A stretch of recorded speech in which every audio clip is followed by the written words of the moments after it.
Showers continue to fall, mild temperatures and snowmelt, all of these factors combined, leading to flooding concerns here in the Churchville neighborhood in Brampton tonight. 5 days ago, about 50 homes were evacuated. 6 homes remain evacuated at this point, but we have heard an update from the city of Brampton saying crews are going to be able to go in and homeowners and assess the damage tomorrow because power is reportedly out still in those 6 remaining homes.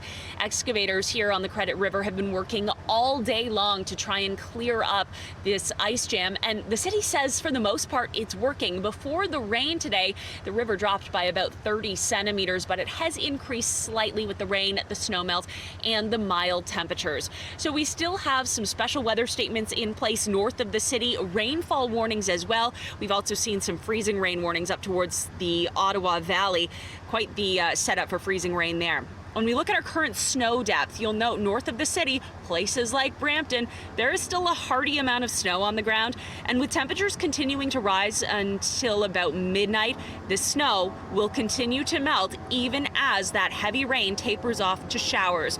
So the rain was the heaviest this afternoon. If you were driving home, you probably noticed that, right? It was brutal on the roads, hydroplaning a real possibility when we're dealing with rainfall like that.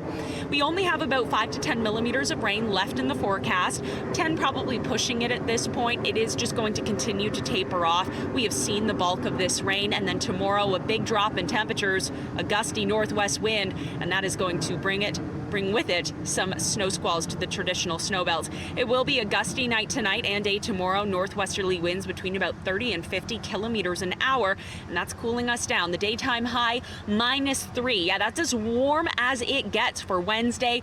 Thursday, sunshine. That's the good news. -6, as warm as it gets with a wind chill of -11. And then comes Friday. This is our next area of low pressure that we're watching. Depending on the track, I mean, at this point, it looks like we could see about 5 to 10 centimeters of snow with that.